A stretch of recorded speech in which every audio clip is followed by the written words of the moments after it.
հիշատակի ոգեկոչման հիշատակման օր ապրիլի 25-ը խորոված փարթի այս իշխանությունների կողմից։ Խնդրեմ ես ամենի հետ կապված ձեր տեսակետը։ Բնականաբար ճայերով երթի կամ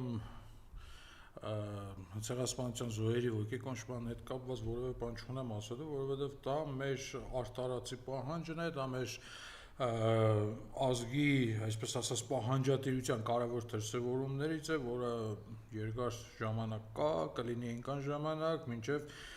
կլինի հատուցում, հստակ հատուցում, անկախ նրանից, թե օրվա կառավարիչներն ինչպես են փորձում դա շեղել։ Իսկ ինչ վերաբերում է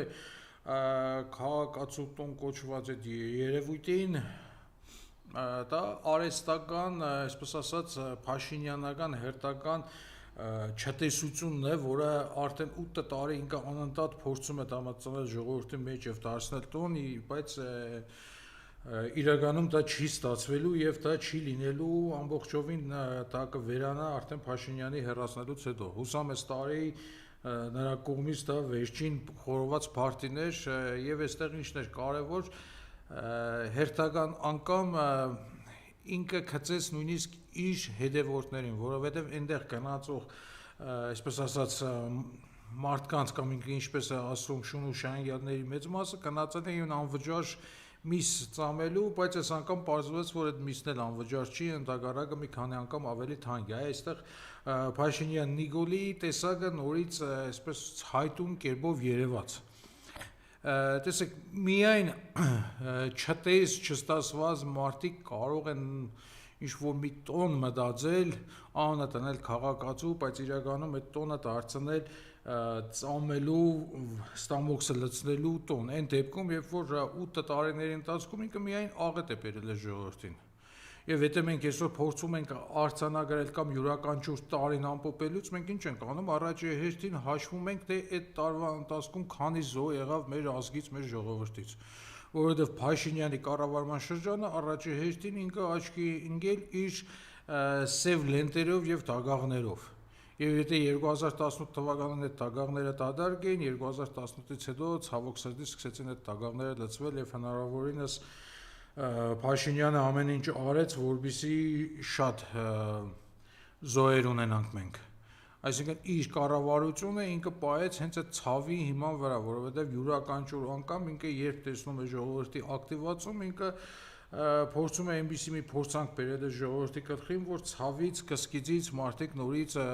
լուր մնան, մարդիկ նորից սգի տխրության մեջ հայտնվեն։ Ես ուզում եմ, գիտեք, այս տխուր թեմայից անցնել եւս այլ տխուր թեմաների, որը պայմանականորեն հենց այսպես էլ կկոչվենք որպես մեր ինքնության վերացում։ Այսինքն Նիկոլ Փաշինյանի համար երկրորդ խնդիրը 2018 թվականից սկսած եղել է մեր ինքնության համահավասարեցումը, վերացումը։ Այսինքն ինքը ամեն ինչ անում է, որպեսզի մեր հաջորդ սերունդների եւ նաեւ ներկա սերունդների ինչ-որ մի մասայի մեջից ինքը դուրս բերի այն բոլոր խորհրդանիշերը, որոնք ամբողջովին կապված են մեր ինքնության հետ։ Օրինակ, այդ ամեն ինչը սկսվեց հերոսներին պախարակելով, նորից հիշենք լուսահոգի գեներալ Մանվել Գրիգորյանին եւ կանք հասնենք միջև մեր օրեր, հասնենք օրինակ Արցախյան հերոսամարտի վառ կերպարներից մեկին հետախույզ գնդապետ Կանդազին, այո, ամենաաբսուրդ ձերբակալություններից մեկն էր։ Չնայած Փաշինյանական, այսպես քաղաքական ձերբակալությունները, քաղաքական վարույթները իրենք միշտ աբսուրդ են հասնում, բայց սա հերթական աբսուրդներից մեկն է։ Այսինքն ասում է ընդրակաշարք կամ ընդրողների վրա բռնացել է, ասելով, որ եթե կընտրեք Սամվել Կարապետյանին, լավ է լինելու։ Իսկ Փաշինյան Նիկոլը, որ դուրս է գալիս քարոզարշավի, ինքը նույն խոսույթով չի խոսում։ Այդ երբ որ ինքը խոստանում է թոշակներ բարձրացնել, ասֆալտը ավարտել, չգիտեմ, դպրոցներ կառուցել, դա ինչ է խոստումներ չեն։ Կամ երբ ինքը շանտաժ է անում, ասում է, այ եթե ինչ չտվեցիք սահմանադրական մեծամասնություն, սեպտեմբերին պատերազմ կլինի։ Սա ինչ է։ Հետևաբար ինչու չի ձերբակալվում հենց Նիկոլ Փաշինյանը եւ ձերբակալվում է Կանդազը։ Ընդամենը մեկ պատճառով, որովհետեւ այդ մարդը արցախցի է։ Եվ հետո այդ մարդը լուրջ ռազմական գործիչ է եւ լուրջ պատերազմական, այսպես պատմություն ունի իր թիկունքում թողած։ Առհասարակ մարդկանց բնութագրերը նաեւ նրանց անունների, ազգանունների եւ մագանունների մեջ է։ Տեսեք, ինչ է նշանակում կանդաս։ Դա թուրքերենից նշանակում է կոբիտ, բռի, գռեհիկ, եւ բնականաբար գնդապետը կոբիտ, բռի, գռեհիկ չի եղել հայ մարդկանց նկատմամբ, չէ՞, ինքը այդպեսին եղել է ադրբեջանցիների նկատմամբ, այդ դրա համար էլ ադրբեջանցիները նրան տվել են այդ անունը եւ սարսափով են տվել։ Այդ նրանք տեսել են գնդապետի կոպտությունը իրենց մաշկի վրա եւ դրա համար են կանդաս անունը տվել։ Եվ այս դեպքում Փաշինյան Նիկոլը ոչ թե փորձեց նաև ընտրությունների վրա որոշակի ազդեցություն ունենալ, այլ ինքը փորձեց հենց Ալիևին իր շնորհակալությունը հայտնել, որովհետև այսօր մենք տեսնում ենք նույնիսկ Բաքվի փողոցներում կան Փաշինյանի դիմանկարով պաստառները, որտեղ չգիտես ինչի ադրբեջանցիներին կոչ է արվում, որ պետք է ընտրել Նիկոլ Փաշինյանին եւ պետք է վերարտադրել Նիկոլ Փաշինյանին։ Ну, պարզ է, չէ, որ ինչ-որ մի փուլից, եթե Ալիևը ունենա բարոյականություն, ապա Ադրբեջանի ազգային հերոսների ցուցակում կմտցնի Փաշինյանին եւ Աննա Հակոբյանին, որովհետեւ այդ կարճ պատմության մեջ 100 տարվա պետության կամ ժողովրդի պատմության մեջ, ովքեր շատ ավելի հին են, ավելի նոր են, քան ասենք այսօր շատ ըմբելիքներ, բնականաբար ոչ ոք, այդ թվում Հեյդար Ալիևը ավելին չի կարողացել անել հետ նորաստեղծ պետության համար, ինչ արել է Նիկոլ Փաշինյանը եւ նրա կողագիծը։ Ինչ են ասում երեք Արսեն Թորոսյանը, գիտեք Արցախում հիմնական քանդում են մեր տաճարները, այլևս մեր տաճարը քանդվել է, ասում է Ադրբեջանը իր ինքնաշխան տարածքում ինչ ուզում անում է։ Իսկ Արսեն Թորոսյանից կամ մյուս ուսապարկերից այլ պատասխան ինձ թվում է չհարժեր եւ սպասել։ Բնականաբար, եթե հնարավորություն ունենան, նույն Արսեն Թորոսյանը եւ նրա թիմակիցները մեծ հաճույքով պատրաստ են քանդել նաեւ Էցմիածնի այս տաճարը։ Կամ ասենք Գյումրիու 7 վերք եկեղեցին, այդ մարդկանց համար եկեղեցիները սարսափ են, ոնց որ Սադանի համար խաչը։ Եվ հետեւաբար շատ նորմալ է, որ Արսեն Թորոսյանները պետք է արտարացնեն Ալիևի գործողությունները։ Այդ մարդիկ 5 տարի շարունակ փորձում են արարացնել նաև ադրբեջանցիների կողմից մեջ հայ զինվորների սպանությունները, նրանք փորձում են արտարացնել Բաքվում պահվող մեր գերիների հարցը, այսինքն արտարացնել ադրբեջանական կողմով։ Հետևաբար Արսեն Թորոսյանից այլ բան սպասել ինձ թվում է դա միամտություն է։ Այս սրանով հերթական անգամ ԿՊ-ն ցույց է տալիս իր թուրքասեր կամ թուրքական դեմքը, այստեղ նույնիսկ թուրքասիրությունը արդեն մի տեսակ իրենց չի կպնում, որովհետև իրենք ավելի շատ զդայրում թուրք ադրբեջանցիներ են, քան ուղղակի թրքասեր հայեր կամ այլ ազգի ներկայացուցիչներ։ Եվ պատահական չէ, որ վերջին 5 տարիներին մենք տեսեք շատ հաճախ դժգոհում ենք, բողոքում ենք, որ միջազգային հանրությունը աչք փակեց, ուշադրություն չդարձրեց, երբ ֆոսֆորային զենքեր թափվում հայ զինվորի գլխուն, երբ ցեղասպանություններ իրականացվում Արցախում, երբ 9 ամիս շրջափակման մեջ էր եւ տարատեսակ բազմաթիվ ծանր հանցանքների վրա միջազգային հանրությունը, այսպես ասած, աչք փակեց։ Բայց միջազգային հանրությունը այլ բան չէր կարող անել, որովհետև Ալիևի ցանկացած ոճրագործության լավագույն արտարացումը մշտապես մտածվում է այստեղ մեր երկրում ԿՊ-ի գրասենյակներում։ Այսինքն այդ մարդիկ սինխրոն մեկը մյուսի հետ աջակցելով, մեկը մյուսի հետ այսպես պասերով շատ լավ խաղում են եւ իրականացնում են այն ծրագիրը, ինչը չկարողացան իրականացնել 100 տարի առաջ երիկ թուրքերը։ Եվ երեք թուրքական ծրագրերի հիմնական լավագույն իրականացնողը ցավոք սրտի այսօր Նիկոլ Փաշինյանը եւ նրա ԿՊ թիմը։ Եվ սարսափելին էլ այն է, որ նրանք 8 տարի դա կարողանում են իրականացնել, որովհետեւ մենք ընդդիմադիրներս, մենք հայ ժողովուրդը, այսպես ասած, որովհետեւ սա արդեն քաղաքական կռիվ չէ, սա անդիմության կամ անդիմադիր կուսակցությունների կռիվ չէ, սա ազգային կռիվ է։ Եվ ցավոք սրտի մենք այդ ազգային կռվում դերևս ոչինչ չենք կարողացել, լուրջ հաջողություններ մենք չենք կարողացել արձանագրել։ Եվ հետևաբար հիմա ինչ էլ ուզենա Ալիևը կանի։ Այ այսօր այս մամուլում տեղեկացա, որ նաև որոշել են հայկական անձնագրեր փոխել։ Եվ հայկական անձնագիրը փոխում են ընդամենը հայկական, այսպես ասած, ինքնությունը նորից խաթարելու համար։ Նախ առաջին փորձում են նմանեցնել թուրքական անձնագրերին։ Եվ երկրորդ, չգիտեմ, սա ուղղակի սարսափելի է, թե ծիծաղելի է, բայց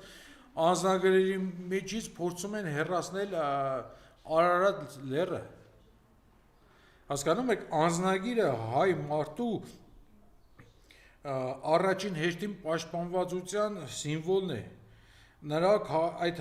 բառին փոխարինող այդ հպարտություն բառը չեմ ուզում օգտագործել, որովհետև այդ բառը չեմ սիրում, սրանք էլ հնարավորինս շատ աղավաղեցին այդ բառի իմաստը։ Բայց Հայաստանի Հանրապետության անձնագիրը դա առաջի հերթին մեր բոլորի դիմագիծն է։ Եվ պատկերացրեք հեռացնելով այնտեղից Արարատ սարը, դա նույնն է, որ Փաշինյանը պարտադրի պլաստիկ վիրահատության բոլոր հայերի աչքերից հեռացնել հայկական, այսպես ասած, խորհուրդը։ Կամ մեր այրան մեջից փորձեն հեռացնել մեր գենը, հայկական գենը։ Այսինքն անձնագիր վերցնում են այն անձնագիրը, որը մեր համար կարևոր նշանակություն ունեցել եւ սա ամբողջ աշխարհում մենք կարողացել ենք այդ անձնագրով շեշտել մեր ինքնությունը եւ փոխարենը տալիս են թուրքականին նման ինչ-որ մի անձնագիր, որովհետեւ նաեւ շատ տեղերում արտասահմաններում մեզ չտարանջատեն թուրքերից։ Այսինքն սա հերթական դրսից պարտադրված եւ Նիկոլի կողմից շատ լավ իրականացվող քաղաքականությունն է, ձուլման քաղաքականությունն է։ Դե բերում է չէ ադրբեջանցիներին։ Ինչպես 300,000 ադրբեջանցի։ Իհարկե, եւ այդ 300,000 ադրբեջանցիները բնականաբար չեն կարող Հայաստանի քաղաքացիություն ընդունել կապուտ անձնագիր, որտեղ կա Արարատ լեռը, կամ ընդունել այն անձնագիրը, որով հայ զինվորը կռվել է իրենց դեմ եւ շան սադագի արել։ Բնականաբար այդ ադրբեջանցիների համար պետք է ստեղծվեն բոլոր արտոնյալ պայմանները։ Այդ տարիներ առաջ, ընդամենը 2-3 տարի առաջ, նույն Փաշինյան Նիկոլը կառավարության նիստում կոռում էր, որ Հայաստանում տարբեր հատվածներում խաչեր կա եւ այդ խաչերը պետք է հեռացնեն։ Ինչի համար էր ուզում ինքը այդ խաչերը հեռացնել, որովհետեւ ադրբեջանցին այստեղ դիսկոմֆորտ չունենար, նույնիսկ զբոսաշրջիկ ադրբեջանցին դիսկոմֆորտ չունենար։ Այ եկե մտել էին Շիրակի մարզ, հոխորտում էին, տեսեք, կարելի հարց տամ, ուղղակի ուզես չընդհատեմ, առաջին ունեցեք խոսելու, Գյումրիում էր Նիկոլ Փաշինյանը եւ շատերի խոսքով են ծանոթություն էլի, համայնքապետին բանտել են, Սրբազան փոր նկատմամբ հայտարարակ գործողություններն իրականացրել են, բանտեցին հիմա տնային կանանք անգամ թույլ չեն տալիս Միքայել Սրբազանը ամբողջությամբ հայ հոգևոր ծառայության մեջ լինի ու եկել է Գյումրի, բայց նաև ասում են արժանապատիվ գյումրեցիները իր պատասխանը տվեցին ու չնայած նաև որ մասովկաները բերել էին ավտոբուսներով մարդը որ բերել է միևնույն է Գյումրին իր պատասխանը տվեց։ Ինչ տեղի ունեցավ Գյումրիում, այսպես որ խոսեմ։ Տեսեք, Սարի դեսանտը տեսակ չէ, հայոյա խառան գրառումներ, վերջերս նաև քաղաքացիներից մեկն հազանգում էր, որ անգամ հեռախոսազրույցի ժամանակները ամենավերջին հայրենիքները հնչեցրել ինքը։ Սկսեմ ձեր հարցի վերջից, Սարիգի մասով ես շատ կարճ կպատասխանեմ, ինչպես եւ մյուս լրատվական կայքերին եմ ասել, բնականաբար յուրաքանչյուր ԿՊ-ի մեջ կամ յուրաքանչյուր կուսակցության մեջ, այդ թվում ԿՊ-ի մեջ, այնպիսի մարդիկ են, ինչպիսին հարիր է տվյալ կուսակցությանը, տվյալ դեպքում անդաստիարակություն եւ հետեւաբար ես չեմ ուզենա անդրադառնալ այդ մասով, որովհետեւ այդ կուսակցության մեջ դեռևս իրենից անդաստիարակները կան, օրինակ ազգային ժողովի նախագահ կոչվածը։ Ընդամենը հիշեցնեմ, որ Սարիգը նույնիսկ այն մարդկանցից մեկն էր, ով իր սեփական ցերրամ կրած դիմումից էր հրաժարվում եւ դա անվանում էր անբարոյականություն, չնայած դատարանը եւ փորձագետը ապացուցեցին, որ այդ անբարոյականը եղել է հենց Սարիգ Մինասյանը։ Ինչևէ, եթե առավել եւս ինքը հիմա իրեն շատ այսպես երևակայում է լուրջ տղա, իմ տեղն էլ գիտի, հեռախոսի համարն էլ գիտի եւ եթե հարցեր կունենա, կարող է զանգահարել այդ հարցերին պատասխան կստանա։ Այսինքն ինքը չարժի, որ ես իրեն ավելի երկար անդրադառնամ։ Իսկ ինչ վերաբերվում է այդ տվյալ օրը գյումրեցիների վերաբերմունքին, Ես ես ասեմ, գյումրեցիները միշտ էլ նման արժանապատիվ եւ թասիբով կեսված դրսևորել են։ Այդ տարիներ շարունակ ես հանրությանը միշտ փորձում էի համոզել, որ նույնիսկ 18 թվականին, երբ որ բոլորը փորձում էին գյումրեցիներին մեղադրել, թե ձեր մոդից եկավ եւ դարձավ վարչապետ, իրականում այո, մեր մոդից եկել էր, բայց այնպես չէր, որ գյումրեցիներն էին իրեն դարձրել։ Նույնիսկ 18 թվականի այդպես չագեշտավոր հուժգու հանրահավաքների ժամանակ գյումրեցիները այնտեղ շատ քիչ տոկոս են կազմել։ Չափազանց քիչ տոկոս են կազմել։ Նույնիսկ ես ավելին ասեմ, իմ ունեցած տեղեկություններով, ինչքան որ ես հասցրել եմ նրանց թիմը ճանաչել կամ իմանալ, այնտեղ բնիկ գյումրեցիներ չկան ընդհանրապես։ Շատ հետաքրքիր բան եմ ասում, բայց նրա թիմում բնիկ գյումրեցիներ որպես այդպեսին չկան։ Կան Գյումրիում բնակություն հաստատած գեղցիներ։ Օրինակ, ասենք, իր եսօրվա պատգամավորները։ Մեկը Աշոտսկի շրջանից է, մյուսը Քետի գյուղից, նույն Սարիգը, Սարիարից։ Ու այդպես իրենց թիմում բուն գյումրեցի, բնիկ գյումրեցի որպես այդպեսին չկան։ Որովհետև բնիկ գյումրեցիները շատ ավելի այսպես արժանավոր մարդիկ են։ Ավելին ասեմ, լենինականցիներն են շատ արժանավոր եւ թասիբով մարդիկ, այդ մասին գիտեցել է ամբողջ խորհրդային միությունը եւ այդ մասին խոսել է ամբողջ խորհրդային միությունը։ Եվ առհասարակ վերցնենք ԿՊ-ի թիմը, յուրաքանչյուր անդամ է, մենք հաստատ տակը ինչ-որ մի վատ բան կգտնենք։ Այնտեղ մարդիկ են, որոնք հիմնականում իրենց վարկի, բարկի, շանտաժի եւ անսկզբունքության արդյունքում են հայտնվել։ Կան այսօր Հայաստանի քաղաքական դաշտում քաղաքական ուժեր, որոնց կարող է ես չընդունեմ։ Բայց դժվար է այնտեղ ասել, որ անարժան մարդիկ են կամ արժանապատվությունից զրկված մարդիկ են։ Իսկ ԿՊ-ում ես երկար ժամանակ է փորձում եմ սկզբունքային մարդ գտնել։ Իրականում ես փորձում եմ ԿՊ-ում սկզբունքային մարդ գտնել, ու շատ կուրախանամ, եթե մեկն այդպեսին հայտնվի։ Բայց իրականում չկա, ԿՊ-ում նախ ԿՊ-ն ինքն իրանով սկզբունք չունի։ Ըստ էության ինքը չմարսեց Գյումրին։ Գիտեք, այսօր մարսի թե չմարսի, այստեղ հարցը միայն Գյումրին չի։ Փաշինյանը առաջի հերթին չի մարսել Արցախը եւ հանձնել է Արցախը։ Այ մենք չմոռանանք 2018 թվականի իրադարձությունները, ես անցած շաբաթ եմ ասել, դրանք բացարձակապես ուղղված չեն եղել ՀՀԿ-ի կամ Սերժ Սարգսյանի դեմ։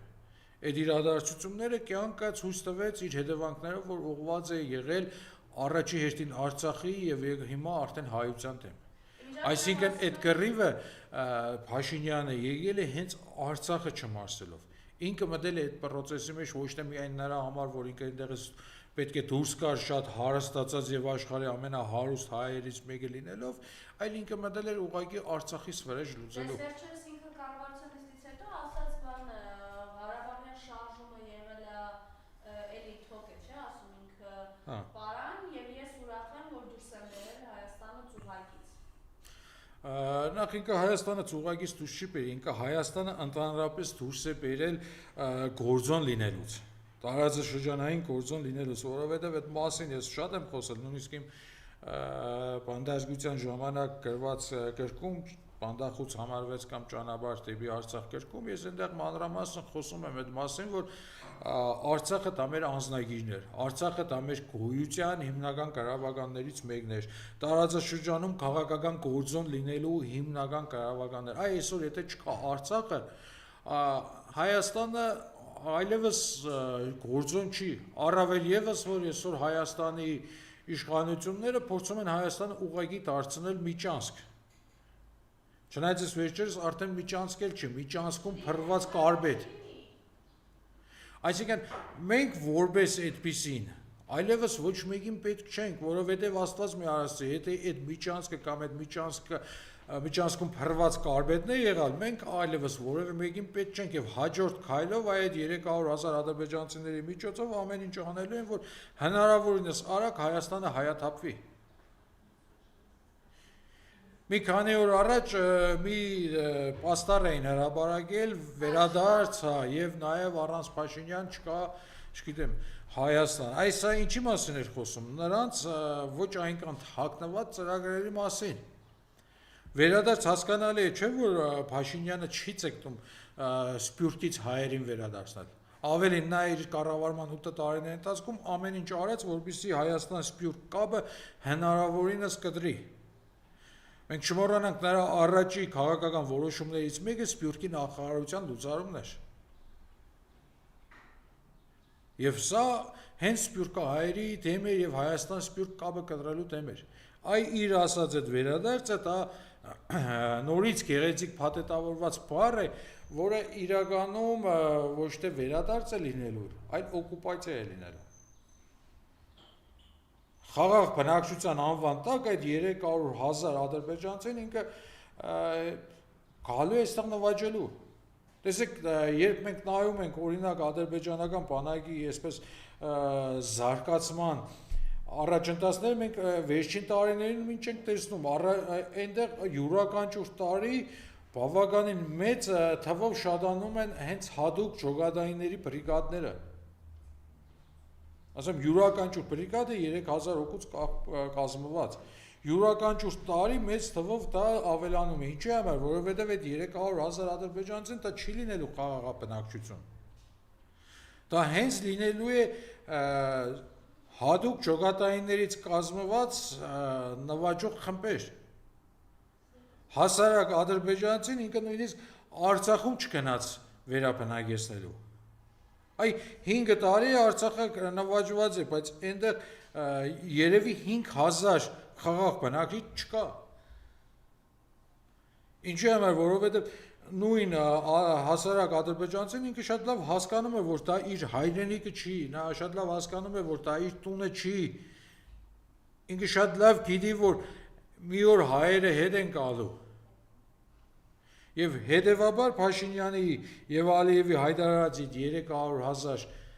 փախստականը դրանք լինելու են զինված ուժերի ներկայացուցիչներ, որոնք նպատակ են ունենալու Հայաստանը